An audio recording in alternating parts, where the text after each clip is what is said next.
for the hammer chime.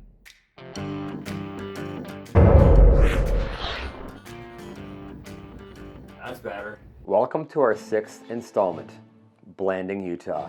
This one's going to take us to Natural Bridge National Monument, where we're going to find Kachina Bridge. Now, we've also done Sipapu Bridge here in the past, which I highly do recommend, but Kachina is a very nice hike down as well. And then we'll be on our way to discover hidden Native American ruins. And people, this is a house on fire.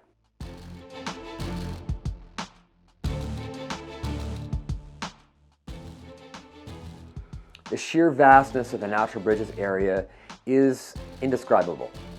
In fact, a lot of it makes it hard to see our landmarks and destinations. But this is where we're going, down here. It's a very long way down.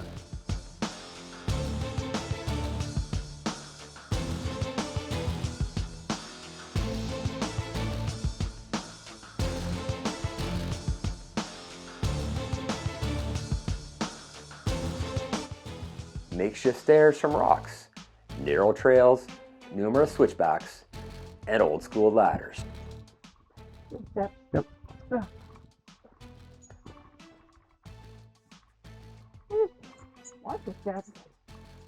Holy sh!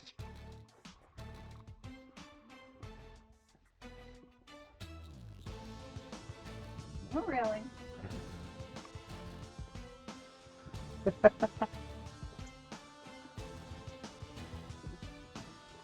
May not be as technical, but it's equally as crazy. Holy.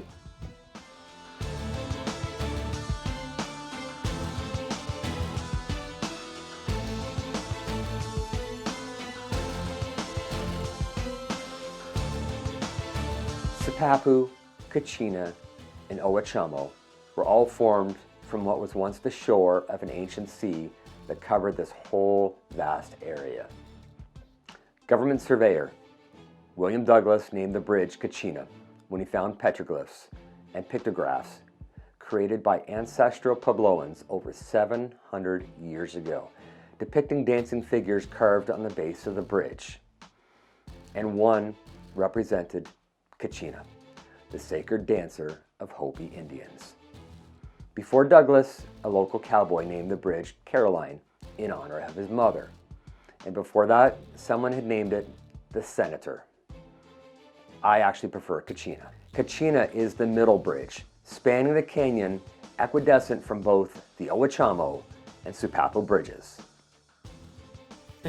What do we got here? Another wooden ladder? Why wouldn't there be a wooden ladder? Why wouldn't there be a wooden ladder? Middle of nowhere. It is larger than the Owachamo, but smaller than the Sipapu, proving once again that canyons are dynamic rather than static. Now, approximately 4,000 tons of sandstone fell from the inside of the bridge in June of 1992. We've finally made it to our final destination, Kachina Bridge. Please, please help protect any rock art you discover. Refrain from touching, drawing, marking images in any which way. Don't sit on the walls, touch, otherwise damage any ruins you might find while exploring the area around the bridge. This way, we can all appreciate it now and for everybody in the future. Thank you.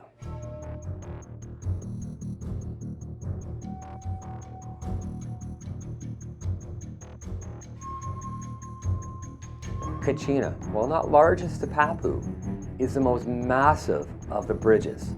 Thickness of 93 feet, width 44 feet. The bridge has a span of 204 feet and a height of 210 feet. Only when you're standing under this massive structure do you gain an appreciation of its size. From this vantage point, you can understand why this bridge was referred to as under the horse's belly. We've all heard the saying, what goes up must come down, but it works the other way around too. What goes down must come back up and up and up and up some more.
And at this point, our legs are screaming at us.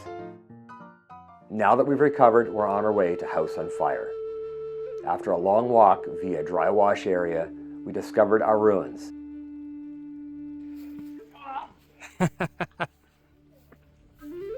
Feeling yesterday night. Mule Canyon is a cluster of 700-year-old well-preserved ancestral Anasazi ruins located in Bears Ears National Monument near Blanding, Utah, where we are today. The House on Fire ruins consists of 5 granaries and gets its name from the pattern in the overhang that resembles flames emitting from the structure. To catch the light just right, I'm a poet and I don't know it, just catch the light just right. Mid-morning, 9 to 11, we missed it. The dwellings do not end with the House on Fire. If you continue along the canyon trail, you'll discover more ruins that are easy to see and access. 1.5 miles past the House on Fire, hikers can find another large and more impressive ruin. This occupying 2 adjacent alcoves, including multiple rooms and well-constructed walls and a neat row of steps. And we missed this too.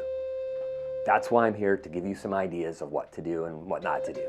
Without touching or disturbing the ruins, as I've mentioned in the past, I use my camera attached to a pole and very carefully put it in to give you an insight into the past.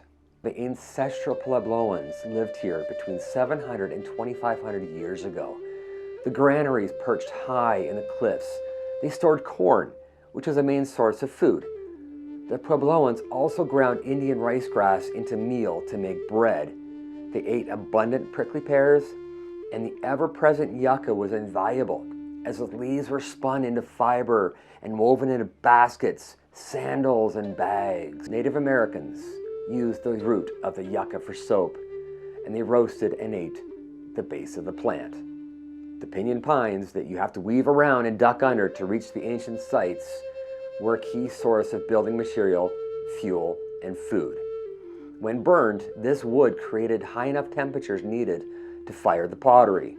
While the pine bark served as roofing and padding, the pinyon nuts provided much needed vitamins and protein. Native Americans used everything to their fullest. Thank you for joining us on this part of our tour. Our next stop is one of our favorite parks, Arches National Park, which we found out can get very busy and things have changed. So I will give you some valuable tips and information on how to make it more pleasant if you plan on visiting. So like, subscribe, and check out our other videos. Till next time, Scoobity-wah, stay safe.